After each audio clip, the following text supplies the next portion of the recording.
Bonjour, nous allons voir une nouvelle leçon de conjugaison, le passé, le présent et le futur. Alors, observez l'axe de temps.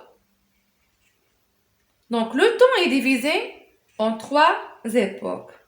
Le passé, le présent et le futur. Le passé, lorsqu'on parle de quelque chose qui s'est passé avant. Le présent, lorsqu'on parle de quelque chose qui se passe en ce moment. Et le futur, lorsqu'on parle de quelque chose qui va se passer plus tard.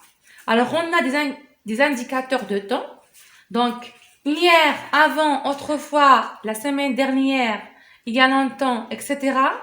Ces indicateurs de temps expriment le passé. On a aujourd'hui, maintenant, en ce moment, actuellement, etc. Donc, ces mots-clés ou bien ces indicateurs de temps expriment le présent. Et quand on a demain, la semaine prochaine, plus tard, dans un mois, etc. Donc, ces mots expriment le futur. Prenons des exemples. Aujourd'hui, c'est lundi. Alors, on a un indicateur de temps qui exprime le présent. Donc, cette phrase est au présent. Hier, c'était dimanche. Donc, on a utilisé l'imparfait. C'est un temps du passé. On a un indicateur de temps qui exprime le passé. Hier. Demain, ce sera mardi. Donc, demain exprime le futur. On a conjugué le verbe au futur simple. Maintenant, on va faire des exercices. Mets les verbes entre parenthèses au présent, au futur simple ou au passé composé. Alors, observez la première phrase. Demain, nous, le verbe être. Ensemble, nous, le verbe regarder la télé. Et nous, le verbe manger des chips. Alors, regardez. On a un indicateur du temps qui exprime le futur. Donc, on va utiliser le futur simple. Alors, on dit, demain, nous serons ensemble, nous regarderons.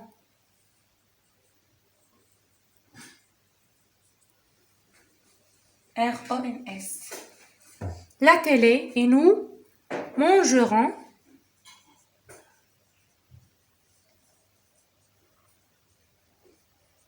des chips. Hier, il, le verbe avoir entre parenthèses, de la chance. Alors ici, on a un indicateur de temps qui exprime le passé. Donc ici, dans la consigne, on a le passé composé.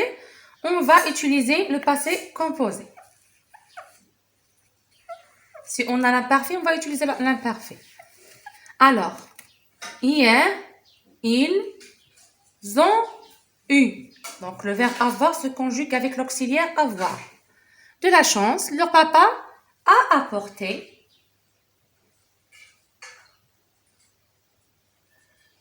Alors, le ER à la fin devient E, accent aigu. A apporté un ballon et ils ont joué. Participe passé du verbe jouer. E, accent. Le verbe se termine par E, accent, à la place de ER. Au basket. Maintenant, vous, le verbe donner, un baiser au bébé et vous le caressez. Donc ici, on a maintenant exprime le présent. On va utiliser le présent de l'indicatif. Alors, on dit, maintenant, vous donnez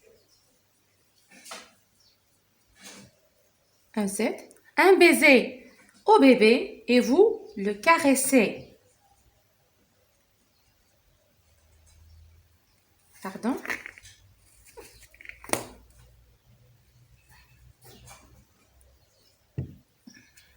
La semaine dernière, papa, le verbe acheter, une nouvelle voiture. Nous, le verbe être.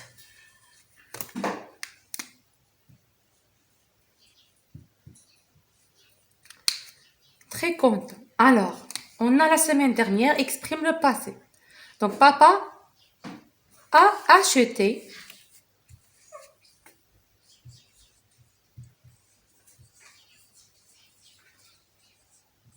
une nouvelle voiture. Nous, on va utiliser le passé composé. Alors, on dit nous avons été. Nous avons été très contents.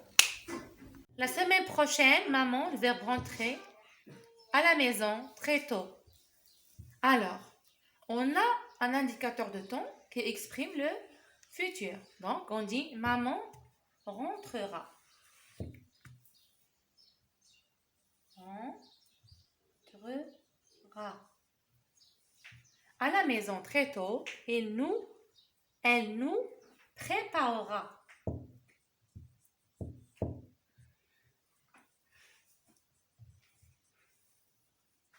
Un délicieux dessert. Maintenant, tu, le verbe être. Alors, maintenant exprime le présent. Alors, on dit, tu es en classe, tu dessines.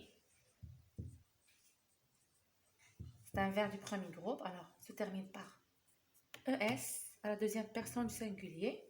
Et ton copain admire les belles images de son livre.